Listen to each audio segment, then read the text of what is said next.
सुल्तान नगर के गांव में सुलेमान नाम का एक आदमी रहता था। उसको रहीम नाम का 10 साल का एक पोता था।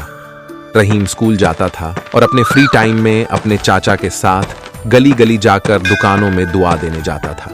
अपने काम के बाद चाचा रहीम को उसका मनपसंद खाना खिलाते थे। इसी वजह से रहीम को चाचा के साथ दुआ चढ़ाना बहुत अच्छा लगता था। उस दिन स्कूल को छुट्टी थी और रहीम अपने चाचा से भी पहले रेडी होकर चाचा को बेड पर लेटे हुए देखते हुए पूछता है, उठो चाचा, हम आज दुआ देने जाते हैं। ऐसे कहने पर चाचा बोलते हैं, बेटा रहीम, आज चाचा की तबीयत कुछ ठीक नहीं है, हम किसी और दिन चलते हैं। रहीम चाचा को बोलता है, चाचा, लगता है कि बुखार ज्यादा ही है, तुम्हारा शरीर कुछ ज्यादा ही गर्म है, चलो डॉक्टर के पास चलेंगे। ऐसे कहने पर चाचा बोलते हैं, तुम्हारे चाचा के पास इतने पैसे नहीं हैं और वैसे भी मुझे ये इंग्लिश मेडिसिन कुछ असर नहीं करता। अगर आज अच्छे से सो लेता हूँ तो कल तक बिल्कुल ठीक हो जाऊंगा। तुम जाकर तुम्हारे दोस्तों के साथ खेलो।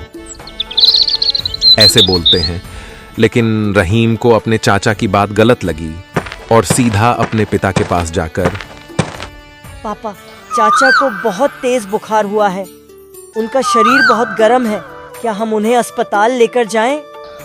ऐसे पूछने पर तुम्हारे चाचा को इंग्लिश दवाई नहीं जमती, उन्हें सिर्फ आयुर्वेदिक दवाई ही काम आती है। अभी मैं सिटी जा रहा हूँ। ऐसे कहकर वो निकल जाता है। उदास रहीम वहां से अपने दोस्तों के पास आता है। रहीम के दोस्त उसे देखते हैं और उसके चेहरे की उदासी और आंखों में पानी देखकर वो भी दुखी होते हैं। तो उनमें से एक दोस्त, क्या हुआ रहीम, तुम उदास क्यों हो? रहीम अपने चाचा की तबीयत के बारे में बताता है। ठीक है, अगर चाचा डॉक्टर के पास नहीं आना चाहते हैं तो क्या हम डॉक्टर को चाचा के पास ले आएं? तो ये सुनकर दूसरा बोलता है, लेकिन डॉक्टर को ले आने के लिए हमारे पास पैसे भी तो नहीं है ना। ऐसे कहने पर रहीम, मेरे पास एक उपाय है, अगर आप लोग मानो तो हम ये कर सकते हैं। रहीम के आइडिया के अनुसार सभी दोस्त अपने चाचा के जैसे गली गली में एक एक दुकान जाकर चाचा के जैसे ही बहुत दुआ देने का काम करते हैं और ऐसे करते ही वह कुछ पैसे भी जमा कर लेते हैं और घर लौटने के समय में डॉक्टर को भी अपने साथ ले आते हैं। डॉक्टर चाचा का इलाज करते हुए बोलते हैं, अच्छा हुआ कि मैं यहाँ आ गया। ज्यादातर लोग बुखार है ऐसे सोचकर इसे इग्नोर कर देते हैं या 1-2 दिन रेस्ट लेकर फिर काम पर लग जाते। हाँ, लेकिन बुखार आने पर उसे संपूर्ण ठीक होने में 1 हफ्ता लगता है। खून में, हड्डियों में ये बसा रहता है। कालरा, डेंगू जैसी भयंकर बीमारियां इनमें छिपी रहती है और हम उसको एक छोटी सी बीमारी कहकर इग्नोर करते तो ये जानलेवा भी हो सकती है। इसलिए हमको छोटी बीमारी कह के नजरअंदाज न करते हुए इसका ठीक तरह से इलाज करना ही समझदारी है। ऐसे कहकर डॉक्टर बिना पैसे लिए चले जाते हैं। रहीम और उसके दोस्त चाचा को देखकर उनके कमाए हुए पैसे देते हुए, ये लो चाचा, ये तुम्हारी कमाई है, कहकर संतुष्ट होते हैं। मदद करना अच्छी बात है, बिना कोई झिझक और अपेक्षा से मदद करो, इसमें तुम्हारी खुशी और दूसरों की निस्वार्थ सहायता होगी। मथुरा नगर की एक गांव में कमल और विमल नाम के 2 दोस्त रहते थे। वो दोनों किसान थे और पूरी मेहनत और श्रद्धा से अपना काम करते थे। कमल डिग्री पास था और डिग्री के बाद उसने खेतीबाड़ी का काम शुरू किया और विमल 7वीं क्लास फेल था और अपने पापा के साथ नेचुरल फार्मिंग सीखकर उसे अपने जीवन का गोल बनाया था। कमल जब कभी भी शहर जाता तो वो फार्मिंग रिलेटेड बुक्स खरीदकर उसे पढ़कर जानकारी लेता था और वो मॉडर्न टेक्नोलॉजी के बारे में रिसर्च करता था। केमिकल मिक्स फर्टिलाइजर यूज करके वो अपना फसल उगाता था। कमल और विमल हफ्ते में एक बार मिलते थे और फार्मिंग रिलेटेड इंफॉर्मेशन शेयर करते थे।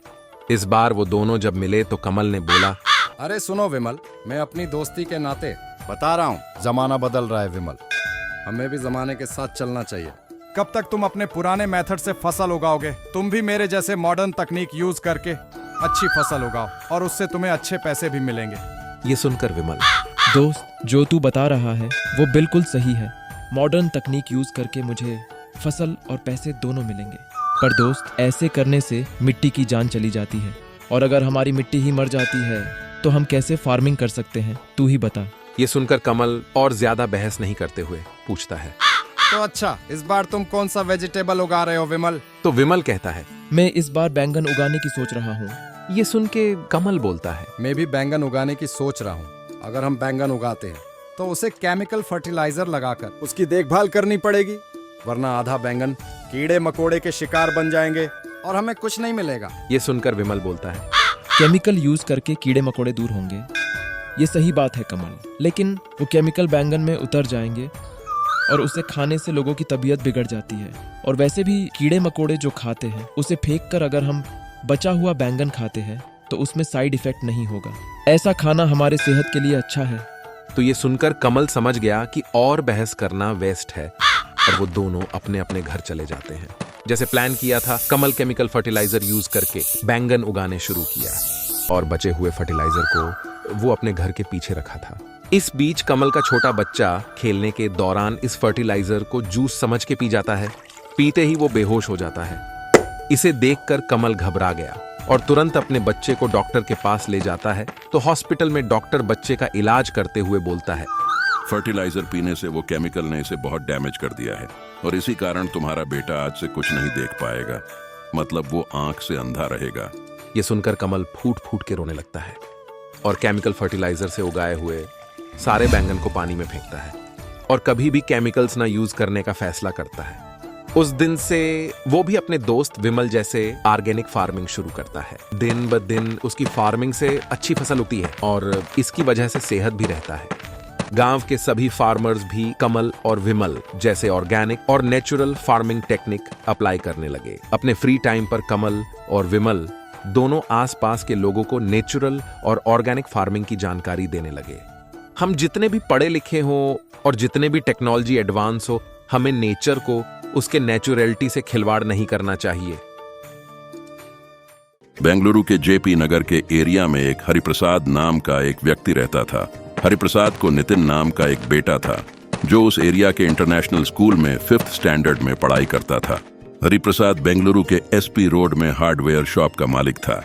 बहुत सालों से व्यापार में बहुत सारे प्रोडक्ट्स बेच के हरिप्रसाद ने खूब पैसा कमाया था। इतने पैसे कमाने के बाद भी हरिप्रसाद संतुष्ट नहीं था। उसे और पैसे कमाने का लालच था। पैसे बचाने के कारण वो हर रोज अपने बेटे नितिन को खुद अपने गाड़ी में स्कूल छोड़ने जाता था, लेकिन नितिन रात भर पबजी खेलता था और इसी कारण वह सुबह लेट उठता था। हरिप्रसाद रोज सुबह बाइक स्टार्ट करके बाहर बेटे का इंतजार करता था। बाइक पर बैठे हरिप्रसाद नितिन कह के पुकारता है। पापा के आवाज सुनकर स्नान किए जैसा अपने शरीर पर पानी छिड़काया और आधी ब्रेड खाकर गड़बड़ी में बाहर आता है। बाहर आए अपने बेटे को देखकर हरिप्रसाद बोलता है, कितने बार तुझे समझाया है नितिन कि जल्दी तैयार हो या करो। अब देखो स्कूल के लिए सिर्फ 10 मिनट बाकी है। तुम्हें स्कूल छोड़कर मेरे ऑफिस जाने के लिए बहुत देर हो जाएगी। अपने बेटे को डांटने पे तभी उसकी पत्नी आती है। क्यों मेरे बेटे को डांट रहे हो?